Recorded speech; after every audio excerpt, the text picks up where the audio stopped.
تجارت کی فضیلت بیان کروں گا کہ اسلام میں کمانے کا جو اصل طریقہ ہے وہ بزنس ہے.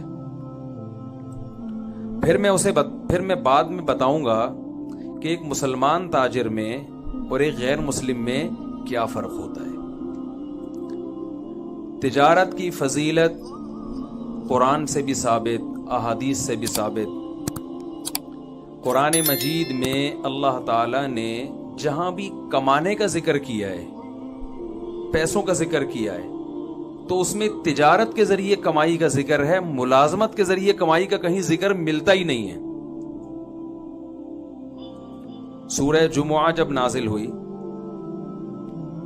تو ہوا یہ تھا کہ رسول اللہ صلی اللہ علیہ وسلم جمعہ کا خطبہ دے رہے تھے. ایک تجارتی قافلہ آیا تو کچھ صحابہ اٹھ کے اس سے تجارت کرنے چلے گئے. قرآن نے کہا وَإِذَا رَأَوْا تِجَارَةً أَوْ لَهْوًا انفَضُّوا إِلَيْهَا وَتَرَكُوكَ قَائِمًا. اے نبی، جب یہ لوگ کوئی تجارت دیکھتے ہیں تو خطبے میں آپ کو چھوڑ کے چلے جاتے ہیں. صحابہ کو تنبیہ کی کہ آئندہ ایسا نہیں کرنا. اس سے یہ بھی پتہ چلتا ہے کہ صحابہ کے کمانے کا ذریعہ کیا تھا؟ بزنس، تجارت. یہ تو پتہ نہیں انگریزوں کے آنے کے بعد ہم کماؤ پوت بنے، دفتروں میں جا کے کوئی کلرک بن کے بیٹھا ہوا ہے. اور کوئی مجھے تو چونکہ یہاں سارے تاجر ہیں اس لیے مجھے کوئی شرمندگی نہیں ہوگی بیان کرنے میں، ورنہ میں بیان کرتا ہوں مجھے ڈر لگتا ہے کہ کوئی اپنی بے عزتی محسوس نہ کرے. تو یہ تو انگریز کے آنے کے بعد مسلمان ہٹے ہیں تجارتوں سے، اور یہودیوں کے ہاتھ میں تجارت گئی ہے.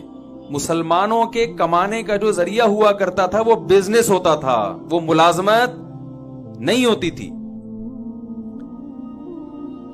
قرآن مجید میں اللہ نے جہاں حج کی آیات نازل کی، صحابہ کرام پہ جب حج فرض ہوا، مدینہ سے مکہ جاتے حج کرنے کے لیے، تو وہ دیکھتے کہ کون سی پروڈکٹ مکہ میں ایسی ہے جو ہم مدینہ سے لے کے جائیں گے تو وہاں اس کی ویلیو مدینہ سے زیادہ ہے، اور جب مکہ سے مدینہ آئیں گے تو مدینہ کی مارکیٹ میں کون سی چیز ایسی ہے جو مہنگی ہے اور جو مکہ سے لا کے یہاں بیچیں گے تو وہ کیا ہوگی؟ سستی بک جائے گی. تو حج کے دوران ہم یہ بزنس بھی کریں گے. اس پہ بعض صحابہ کو خیال ہوا کہ بھئی عبادت کو بزنس کے ساتھ نہیں جوڑنا چاہیے. جب ہم حج کے لیے جا رہے ہیں تو خالص حج ہی ہوگا، اس دوران بزنس نہیں ہوگا. بھئی ہم حج کے لیے جا رہے ہیں تو یہ کہ مدینہ کی کوئی پروڈکٹ اٹھا کے وہاں لے گئے اور واپسی پہ مکہ سے لے کر وہاں گئے. دوسرا ایک بزنس یہ بھی ہوتا تھا کہ حج میں ساری دنیا کے لوگ آئے ہوئے ہیں تو بہت سے ملکوں میں بہت سی چیزیں نہیں ہیں جو ان کو مکہ میں ملیں گی، تو جو چیزیں ان کے ملکوں میں بیچی جا سکتی ہیں تو ان حاجیوں کو وہ چیزیں فروخت کر دی جائیں، تو ٹھیک ٹھاک پیسہ کما لیا جاتا تھا. لیکن بعض صحابہ کو خیال ہوا کہ حج کو تجارت کے ساتھ نہیں جوڑا جا سکتا. میں آپ کی آوازوں کا انتظار کر رہا ہوں کہ کب آپ فل ان دا بلینکس کریں گے تو مجھے لگے گا اب آپ صحیح جاگ گئے. حج کو تجارت کے ساتھ نہیں جوڑا جا سکتا، اس لیے انہوں نے منع کیا. قرآن کی آیتیں نازل ہوئیں، لیس علیکم جناح ان تبتغوا فضلا من ربکم. تم پر کوئی گناہ نہیں ہے کہ جب تم حج کرنے جاؤ تو وہاں اللہ کی روزی تلاش کرو. یعنی جو تجارت تم کر رہے ہو اس میں کوئی حرج نہیں ہے، حج بھی چلے گا، ساتھ ساتھ بزنس بھی چلتا رہے گا، اس میں کوئی گناہ نہیں ہے. اس کے بعد سے آج تک حج اور بزنس ساتھ ساتھ. بھائی ساری دنیا کے لوگ جمع ہو رہے ہیں تو اچھا ہے نا، مسلمان کو اگر بزنس کا بھی موقع مل رہا ہے تو ضرور کرو. اللہ نے فرمایا کوئی گناہ نہیں ہے، لیس علیکم جناح، کوئی حرج نہیں. گناہ سے بھی ہلکی چیز ہے حرج. بعض لوگوں کا تقوی کا معیار بہت اونچا ہوتا ہے، وہ کہتے ہیں ہم گناہ سے بھی بچیں گے اور ایسی چیز جو گناہ تو نہیں ہے لیکن ایک اچھی نہیں سمجھی جاتی، غیر اخلاقی سمجھی جاتی ہے، وہ اس سے بھی بچتے ہیں. تو اللہ نے یہاں فرمایا کہ صرف اس میں اسم نہیں کہ اسم گناہ کو کہتے ہیں، کہ تجارت حج میں کرنے میں گناہ تو دور کی بات، کوئی حرج بھی نہیں ہے، کوئی غیر اخلاقی غیر شائستہ حرکت بھی نہیں ہے. لوگوں کے کسی کو تانا دینے کی تمہیں اجازت نہیں ہے کہ یار یہ کیا بات ہے، یہاں سے پاکستان سے چل کے مکہ جا رہا ہے تو اس نے کہا چلو یار مکہ میں عربوں کو یہ پروڈکٹ پاکستان کی سستی ہے تو وہاں لے جا کے بیچ دو، کوئی مسئلہ نہیں ہے اس میں، یا وہاں کی چیز یہاں لا کے آپ فروخت کر دیں. تو یہ آیت بھی کس کے بارے میں ہے؟ تجارت کے بارے میں. یعنی مال کمانے کے جتنے ذرائع قرآن میں ذکر ہو رہے ہیں، بزنس کے علاوہ کسی اور چیز کا ذکر ہو ہی نہیں رہا. اور چلتے ہیں ہم. جب رسول اللہ صلی اللہ علیہ وسلم کو اللہ نے عربوں میں نبی بنا کے بھیجا تو اللہ نے اپنی نعمتیں گنوائیں عربوں پہ کہ بھائی اللہ نے تم پر کیا کیا انعامات کیے ہیں. تو ان انعامات کا تقاضا یہ ہے، شکر یہ ہے کہ تم اللہ کے بھیجے ہوئے پیغمبر پر ایمان لے کر آؤ. ان انعامات میں اللہ نے ایک یہ انعام بیان کیا کہ تمہارے پاس بیت اللہ ہے، اللہ کا گھر ہے جس کے تم رکھوالے ہو. ساری دنیا تمہیں عزت کیوں دیتی ہے کہ تم بیت اللہ کی چابیاں تمہارے پاس ہیں، تو اس کی قدر کرو. اور اللہ نے کیا فرمایا؟ لِإِيلَافِ قُرَيْشٍ إِيلَافِهِمْ رِحْلَةَ الشِّتَاءِ وَالصَّيْفِ فَلْيَعْبُدُوا رَبَّ هَذَا الْبَيْتِ. اللہ فرماتے ہیں ہم نے قریش پر یہ احسان کیا ہے. وہ احسان میں بھی بتاتا ہوں. اس احسان کا تقاضا یہ ہے، اس کا شکر یہ ہے کہ اس گھر جو بیت اللہ تمہارے پاس ہے اس کے رب کی عبادت کیا کرو. اور احسان اللہ نے کیا بیان کیا؟ ایلافہم رحلۃ الشتاء والصیف. اللہ نے فرمایا اللہ نے تمہارے لیے تجارت کرنے کے لیے گرمیوں کے سفر کو بھی آسان کر دیا اور سردیوں کے سفر کو بھی آسان کر دیا. بھائی بعض جگہ تجارت سردیوں میں ہوتی ہے اور تاجر گرمیوں میں کیا کر رہے ہوتے ہیں؟ بیٹھے ہوئے ہوتے ہیں آرام سے، کہہ رہے ہیں یار ہماری جو پروڈکٹ ہے وہ گرمیوں میں سردیوں میں برف بکے گا. بھائی آپ برف کی دکان کھول کے بیٹھ گئے دسمبر میں، ٹھیک ہے نا، اور ٹائمنگ اس کی رات 12 بجے سے صبح 6 بجے تک، تو وہ بکے گی؟ ہر چیز کا موسم ہوتا ہے نا. تو اللہ فرماتے ہیں ہم نے تم پہ تجارت کے ایسے دروازے کھولے ہیں کہ تم شام کا سفر کرتے ہو بزنس کے لیے، گرمیوں میں بھی کرتے ہو اور سردیوں میں. کتنی بڑی اللہ نے نعمت کے طور پہ بیان کیا. کہا کہ تمہارے لیے بزنس کو ہم نے آسان کر دیا. اس آسانی کا شکر یہ ہے کہ اس گھر کے رب کی عبادت کرو. اس سے پتا چلتا ہے کہ بزنس کسی کے لیے آسان ہو جانا اور بزنس کے لیے ٹریولنگ آسان ہو جانا یہ اللہ کی بہت بڑی نعمتوں میں سے ایک بڑی نعمت ہے. بہت مشکل ہے بات سمجھانا میرے لیے، آپ لوگ کی تو اللہ نے بڑی ذہانت دی ہے. تو اور ہم چلتے ہیں آگے تجارت کے بارے میں. ہم رسول اللہ صلی اللہ علیہ وسلم کی سیرت میں دیکھتے ہیں آپ جب بھی مال کمانے کی مثالیں دے رہے ہیں تو تجارت ہی کی مثالیں دے رہے ہیں. ایک شخص آیا آپ صلی اللہ علیہ وسلم کے پاس بھیک مانگنے کے لیے. عرض کیا یا رسول اللہ پیسے چاہیے. آپ صلی اللہ علیہ وسلم نے فرمایا کیا تمہارے پاس کچھ ہے نہیں گھر میں؟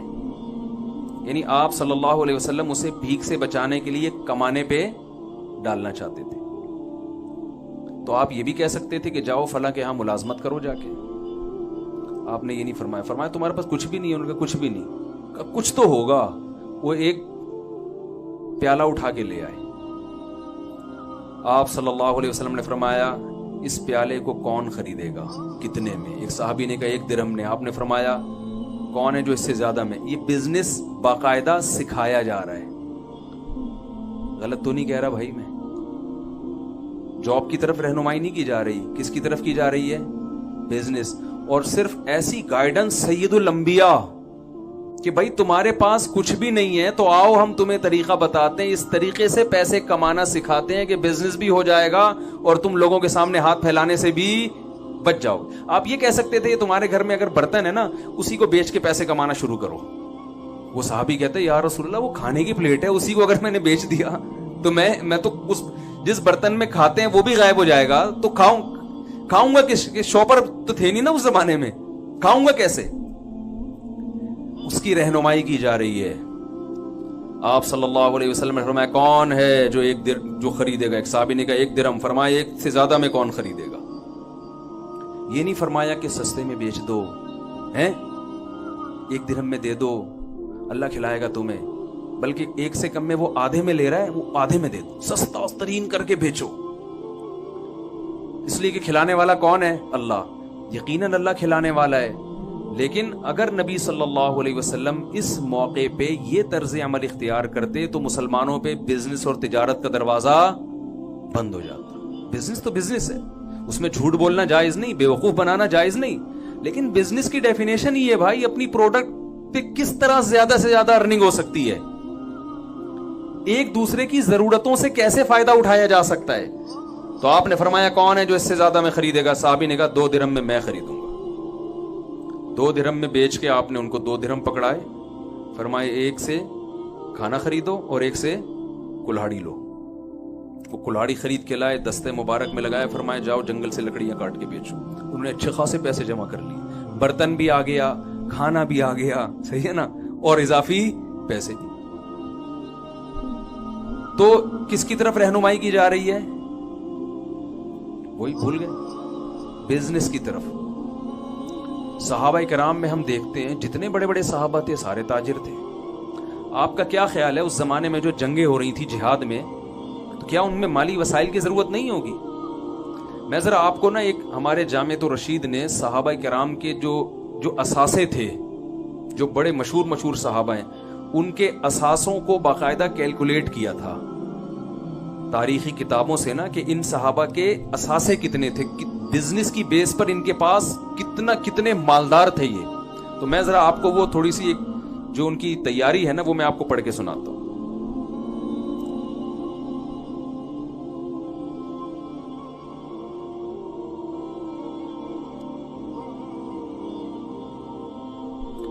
حضرت ابو بکر رضی اللہ تعالی, یہ جامعۃ الرشید نے پوری تحقیق کر کے تاریخی کتابوں سے صحابہ کے اثاثے نکالے, سرمایہ کتنا کس کے پاس تھا.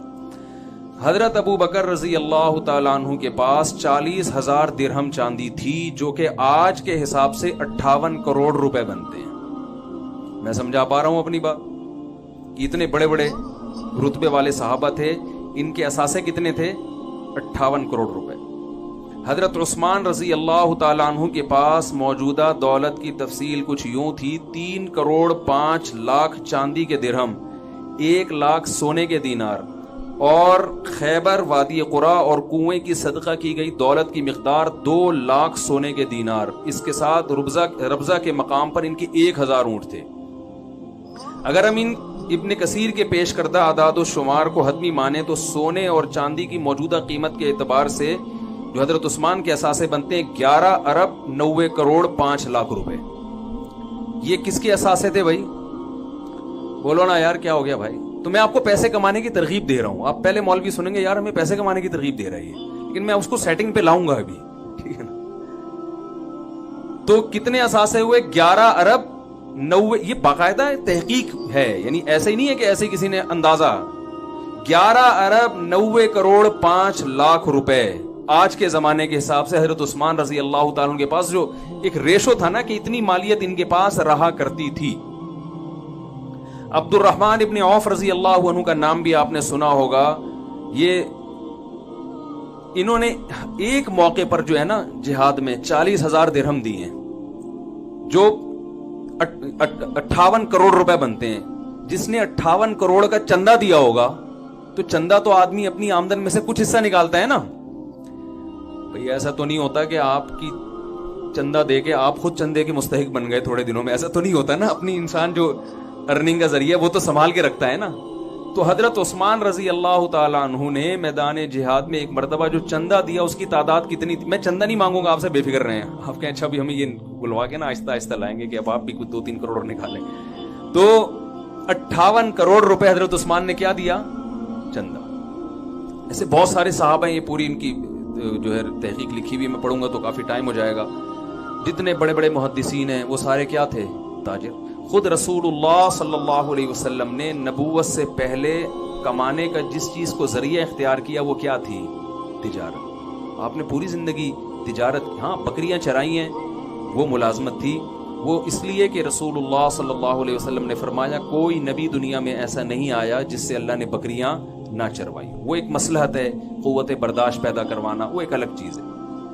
لیکن آپ صلی اللہ علیہ وسلم کی جو غربت کو, مسکنت کو اللہ نے دور کیا وہ بھی تجارت کے ذریعے. ابھی قاری صاحب نے سورہ ضحیٰ کی تلاوت کی نا, وَوَجَدَكَ عَائِلًا فَأَغْنَا, اے نبی ہم نے آپ کو غریب اور مسکین پایا سو ہم نے آپ کو مالدار بنا دیا. یہ مالدار کیسے بنایا کہ حضرت خدیجہ رضی اللہ تعالیٰ عنہ کے پاس پیسہ تھا, پیسے کو انویسٹ کرنے کے لیے کوئی ایماندار آدمی نہیں مل رہا تھا. انہوں نے نبی صلی اللہ علیہ وسلم سے نکاح کیا کہ پیسہ میرا ہوگا اور اس پیسے سے کاروبار کون کریں گے؟ رسول اللہ صلی اللہ علیہ وسلم. اس سے اللہ تعالیٰ نے آپ صلی اللہ علیہ وسلم کے مال میں بھی اضافہ کیا اور حضرت خدیجہ رضی اللہ تعالیٰ عنہ کے مال میں بھی اضافہ کیا. تو ہم اگر اس پہ میں بہت کچھ کہا جا سکتا ہے تجارت کی فضیلت پر. اسلام کا جو مزاج ہے وہ بھی کیا ہے؟ تجارت کا ہے. اس لیے کہ اسلام کسی کی غلامی پسند بولے نا بھائی نہیں کرتا. ایسا نہ ہو آپ کے سارے امپلائی چھوڑ کے بھاگ جائیں کہ ہم اپنی کمپنیاں کھول رہے ہیں. اسلام غلامی کو کیا، اسلام کا مزاج میں غلامی نہیں. غلامی صرف کس کی ہوگی؟ بولے نا بھائی اللہ کی ہوگی. تو آپ بتاؤ، تاجر اپنا کھاتا ہے نا، اپنی مرضی سے آفس پہنچے گا، جب دل چاہے گا دکان بند کر دے گا. ملازم کو یہ سہولتیں ہیں.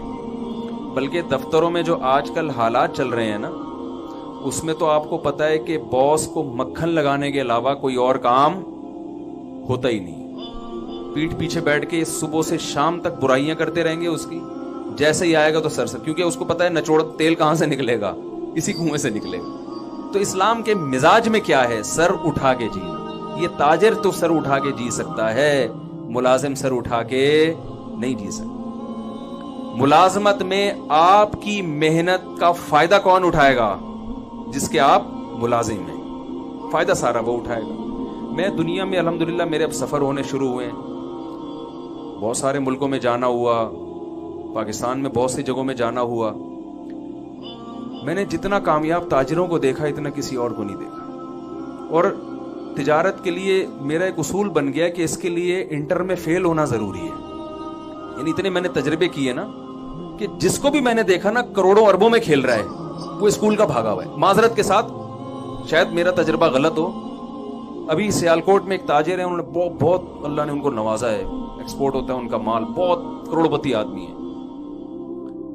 میں پچھلے ہفتے سیالکوٹ میں تھا تو کسی ہوٹل میں ہم ٹھہرے ہوئے تھے. وہاں اتفاق سے کراچی کے ایک تاجر کی ملاقات ہو گئی. وہ کراچی کی اردو جب ہم نے بولی تو وہ ایک دم کان کھڑے ہو گئے، یار یہ کراچی کی اردو کا لک کہاں سے آیا؟ صرف محنت، ایمانداری. جو ٹائم لوگوں کو پیمنٹ کا دے رہا ہے اس میں 1 سیکنڈ بھی آگے پیچھے نہیں. میں نے اس کو 8 بجے کا ٹائم دیا تھا پہنچنا ہے، میں تھوڑا لیٹ ہو گیا، وہ ٹائم سے پہلے پہنچا ہوا تھا. تو میں نے کہا آپ لوگ جو بزنس پڑھ رہے ہیں نا تو یہ ذہن میں رکھیں، آپ بزنس کے علاوہ دنیا کا ہر کام بول لو نا بھائی. یہ ماہرین کہتے ہیں، میں تو مولوی آدمی، میں کیا ایسی باتیں کر سکتا ہوں. لیکن ہم نے ماہرین سے سنا ہے کہ جو بزنس پڑھتا ہے وہ دنیا میں بزنس کے علاوہ دنیا کا ہر کام بولو نا بھائی. کیا ہو گیا؟ آپ کے فائدے کی باتوں کے لیے میں بیٹھا ہوں، یہ پہلے بتا دوں میں آپ کو. تو ہم دنیا میں جہاں بھی گئے، میں ملیشیا گیا، وہ میں نے پٹھان تاجر دیکھے، سیدھے سادے پہاڑوں کے رہنے والے، کروڑوں میں کھیل رہے ہیں. وہ لنکاوی جزیرہ سنا ہوگا آپ نے، وہاں ایک بہت بڑا تاجر ہے. میں اس لیے زیادہ نہیں قریب جا رہا کہ وہ کہے گا یار ہمارے سارے راز فاش کر رہے ہو آپ مجھ سے بیٹھ کے. یار تم یہاں تک کیسے پہنچے؟ تمہارے ہوٹل ہیں، تم اتنی ارننگ کیسے کر رہے ہو؟ بھائی ہم تو ایسے ہی آئے تھے بھگوڑے، کچھ تھا نہیں، پاکستان میں ہمیں مل نہیں رہا تھا، یہاں بھگا دیا. تو یہاں ہم نے جس چیز میں ہمیں لگانا کہ اسے خرید کے بیچنے میں کچھ پروفٹ ہے، وہ ہم نے وہ کام کیا. اور 8-10 سال میں اتنا تجربہ ہو گیا کہ آج اتنے بڑے بڑے ان کے ڈاکٹر ذاکر نائک ان کے ہوٹل میں جا کے ٹھہر رہے ہیں.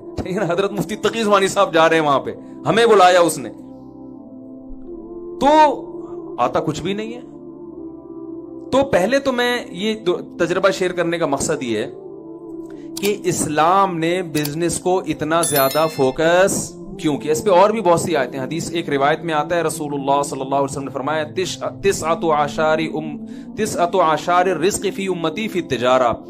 روایت میں آتا ہے کہ نبی صلی اللہ علیہ وسلم نے فرمایا میری امت کے 10 میں سے 9 حصے رزق اللہ نے تجارت میں رکھا ہے. 10 میں سے 9 حصے کس میں رکھا ہے؟ تجارت میں. ہم کہاں تلاش کر رہے ہیں؟ دوسرے کاموں میں. حضرت عمر رضی اللہ تعالی عنہ کا ارشاد ہے کہ مجھے اللہ کے راستے جہاد میں موت کے بعد سب سے زیادہ جس راستے میں موت محبوب ہے وہ یہ ہے کہ میں تجارت کرتا ہوا دنیا سے چلا جاؤں. جہاد